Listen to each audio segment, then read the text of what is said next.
Hey there neighbors, Kevin here with Etrailer, and today we're going to be taking a look at and showing you how to install the Firestone Coil-to-Air-Spring conversion kit here on our 2015 Ram 1500. So our neighbor came to us today because he wanted to get a set of base rails installed as well as a fifth wheel hitch, so that way he can tow his fifth wheel trailer and take his family out on a nice vacation. And while he was in our shop, we recommended adding on some air springs as well, which he agreed to. And we swapped out his coil springs for those just because he's going to have a much softer suspension with those coil springs. So he's really going to see a lot of sag when he's towing that trailer, or he has a heavy load in the bed. So having the adjustability with the air springs to just up that PSI level so that way it takes out that sag is going to make his ride quality and handling while towing a much more convenient and safer ride. These air springs are going to be a complete replacement of the factory coil springs, so you will need to actually lift up by the frame and let your axle hang. You're also going to have to remove that lower bolt for your both struts so that way the axle can drop just a little bit lower. You'll probably need a few jacks that are adjustable so that way you can actually lift up from the frame a little bit more, create that separation between the frame rail and the axle so that way you can actually get the coil spring out. So this can be a little bit of a time suck here where it's just really going to have a lot of little things that you got to do before you can get that in there. But overall, this is a fairly easy install. I think the only thing I really got hung up with was once we actually had them installed, the way the bag is, it's such a tall bag and it needs to kind of roll back down over itself. And if you don't have it just perfect, a lot of times when you start throwing a little bit of air into it to kind of plump it back up, it's going to want to just kind of topple over on itself and it'll fold in. So you may have to sit there and kind of massage it down while you're adding just a little bit of PSI into there. Honestly, that's really the only hard part here, aside from just all the prep that you need for separating and getting that coil spring out. Now, I ended up using some clamps to actually take that coil spring out. You can easily pick those up at your local auto parts store. Most of the time, they'll have a tool rental program. I myself have borrowed through our local auto parts chain when I swapped out my front struts in my truck. So it's something you can easily get and you don't end up having to pay anything for it because most of the time that tool rental program is free. So shouldn't really cost you anything extra. I didn't get any extra parts. I didn't do anything else. The only thing I would recommend is definitely add on a onboard compressor. Having the ability to air up and air down your springs on the go is going to be a major difference maker, especially with these replacing the coil springs.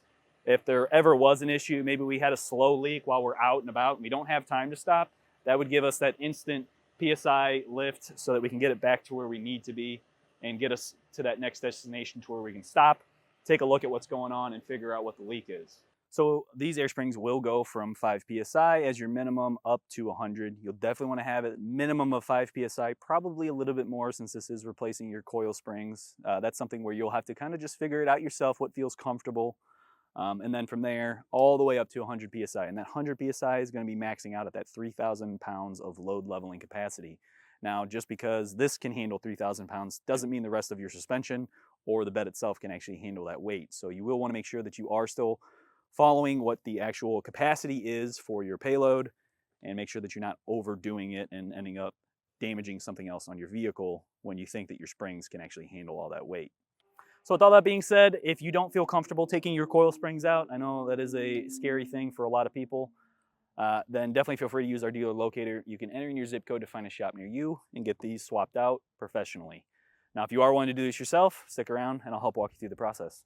To begin our install, I'm going to have a little bit of extra work just because of the style of lift that we have. With this being a drive-on lift, I do still need to be able to lift by the frame and create separation between our axle and our frame so that way we can remove our coil springs. So because of that and me having a drive-on lift, I'm lifting up with my inner lift right here by the frame so that way we can get our wheels off and get more access. And then I have some tranny jacks here to hold our axle, and that is going to allow me to also kind of lower it a little bit and have a controlled motion with it so that way we can pop these out without really having to struggle. So your setup might be a little bit different if you don't have a drive-on lift. If you're doing this on the ground, probably a little bit easier, honestly, just because then you can just lift it up normally with a floor jack and then put some jack stands under it to help hold it up. And honestly, it's a little bit easier from the ground. But in our case, we want to be up on the lift so that way you guys at home can see it a lot easier. So what I'm doing now is I'm going to lift up just a bit because I'm maxed out on my inner lift, but I'm real close to these tires being off. So right there puts me where I need to be. We're gonna get these popped off. There we go. With the wheel removed, it's going to be a great time for you to also remove the wheel well liner. I already have on this side, it's going to be a variety of different screws going all the way around it. And ours also had an optional mud flap as well, so that had another additional 3 screws in it. So just get that popped all out, and then you can just drop it straight down and pull it out. It's a lot easier without the tire in the way.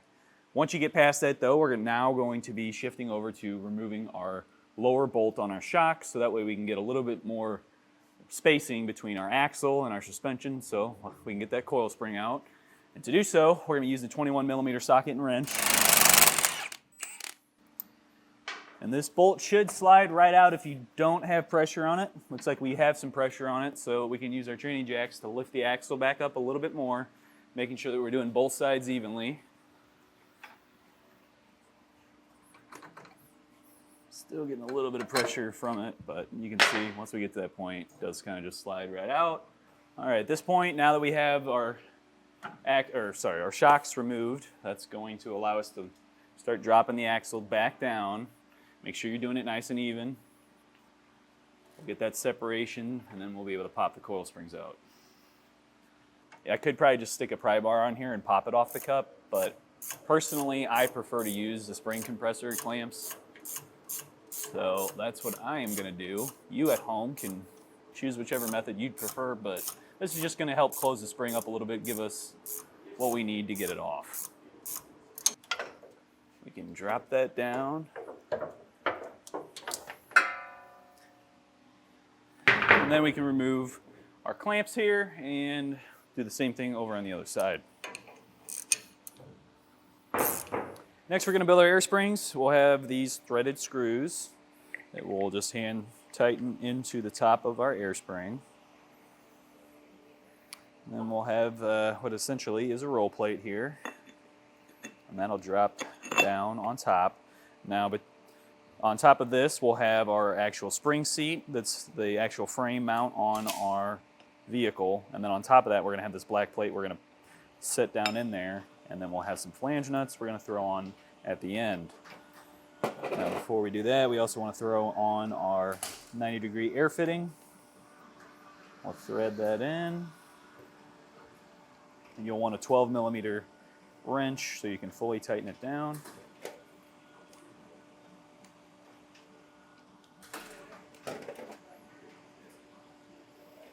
Let me get off to the side of the table here. Nice and snug. What they say in the directions is that the sealant is fully engaged, so we're right up against that little gasket that they have on there. All right, now looking at the bottom of the spring, there is a threaded hole, and we're gonna have a little black bolt. That's this guy right here, and that's gonna require a 4mm hex key in order to install. Now on the bottom cup, we're gonna have a hole as well. It's right here at the back, this guy, and we're gonna thread that up through the bottom here. Get that lined up and start pushing that into that threaded hole in the bottom of our spring. So I'll bring that back down. We'll get our spring set in place. That's gonna be how you need to orient the spring. So we'll start with that. You may need to kind of push down on it just to get the base that's kind of tucked up into the sleeve here. Might be easier as well if you get the screw somewhat ready to go and then kind of guide it over to it. All right, that's pretty tight. So,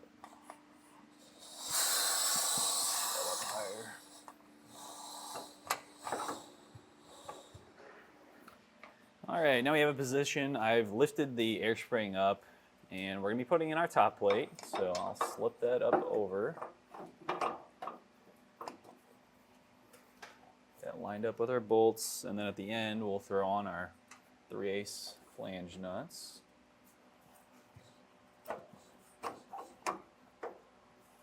go. Now, pretty tight working space here. You're not gonna be able to get a socket, but you will be able to get a 14 millimeter or a 9/16 wrench in here. And with these, we're just going hand tight. They don't have a torque value for these, but I do want to make sure I'm doing them evenly.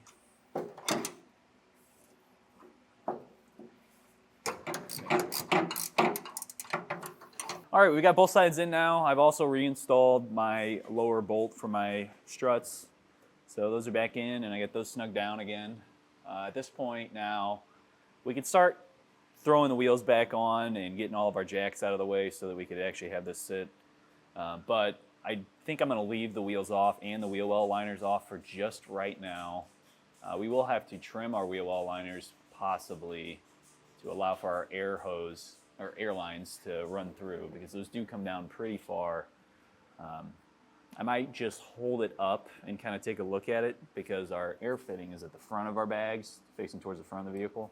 I want to try and come down, and I'll probably just try to ride along the frame rail with my air tube, but we also got to make sure that we're not getting too close to anything hot, and we got a dual exhaust, so I've got to worry about the exhaust on both sides, and then just anything else that might be moving. Not really anything like that back here too much. Really just at this point it's going to be our suspension and our sway bar here. So I'm going to get that ran, and I'll show you guys what that looks like after we figure out what's going to be the best route.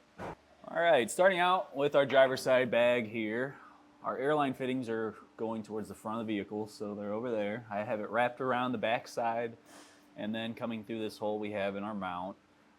Just because it's going to be rubbing against that hole, I threw on some wire loom and taped that on to just give it a little bit more protection. Hopefully it'll only rub up against that wire loom and help protect it, prevent any damage that could lead to a leak. From there, we're traveling up along our frame rail on the outside so we can stay away from the exhaust. Once we get to this first cross member past that, I come up over the frame rail, and then we have our trailer hitch here. Now with our kit today, that's going to come with a holder for our fittings. So I kind of tucked him up away just because this truck's got a lot of dirt and stuff all over it. So I'm assuming he's probably going to be in some off-road situations and would rather have that kind of tucked away so it's not getting all clogged up and dirty. From there, I just kind of wound up some excess just in case if later on down the road he needs to take something out, maybe he's got a slow leak or something like that, and he has to take something out and recut it and reconnect it to those fittings. He'll have enough excess still in the line here, so that way he's not having to rerun it entirely new line. But yeah, that comes on down here. On the left side, we have our driver's fitting for our Schrader valve here. Pop that cap off. We are going to need to put a little bit of air in here before we do anything. Passenger side, same deal. So I ran through the hole that we have in our mount, and then I put wire loom on that. I'm coming down on the outside of the frame rail until we get to this cross member again. Although since we're on the passenger side, I ran it through the cross member on the back side away from our spare tire mechanism.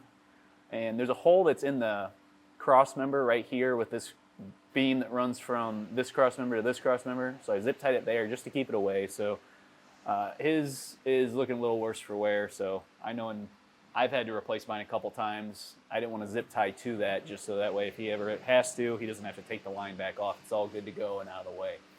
Once we get past that point, we're coming and looping around just like we did with the driver's side, and I left a bunch of excess of that as well, and then come down to our Schrader valve on our little fitting.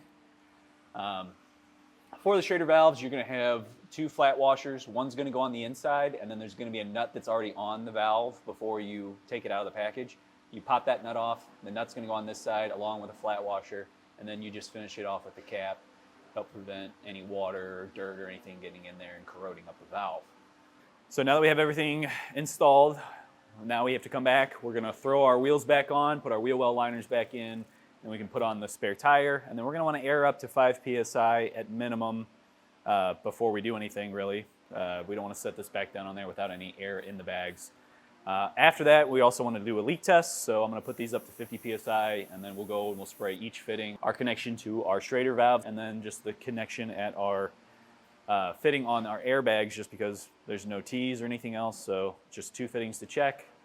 All right, we've already checked our driver's side. I'm about to get the passenger side. The problem is with the wheels on, it's pretty hard to get the camera in there, but we're getting no new bubbles forming at our fitting. So that's what you're looking for. If you start seeing bubbles forming right at the fitting, you know you got an issue and you need to probably recut the line and make sure that you're using a nice pair of some really sharp cutters. We've got some here. These are that you can pick up as well. Obviously, if you're not doing this all the time, this isn't totally worth it, or needed, I should say, necessary. There's a lot of other options that we have for line cutters here as well. You can get some little ones from Airlift or from Firestone as well. Making sure that you're getting that really sharp, nice, clean cut with it though, because if you end up having any little burrs or any kind of piece that's going to hang up, or maybe you have it kind of crooked and then it's not fully seating into that fitting, it's going to have a leak eventually. But now that we've confirmed that both airbags are good, let's come back over to the back side of our fittings here. Oops, sorry, I'm right in your way. And we're just looking for any more air bubbles. Looks like we're all good. So at this point, we can lower the PSI back down from 70 and get it at a comfortable ride height. So that's where you would have your initial ride height that you'd want to check, come back and get it right back to that PSI wise with your air spring. So we'll drop this down just a bit because we are kind of high right now with being at 70, and then afterwards we can get our spare tire on, and that's going to do it for our installation. That's going to do it for our look at and installation of the Firestone Coil-to-Air-Spring conversion kit here on our 2015 Ram 1500. My name's Kevin, and if you're still looking for the right suspension upgrade for your Ram 1500, please feel free to reach out to us via our Ask the Experts link, a comment on this video, or a phone call to our customer service department, and we'd be happy to help you out on your journey.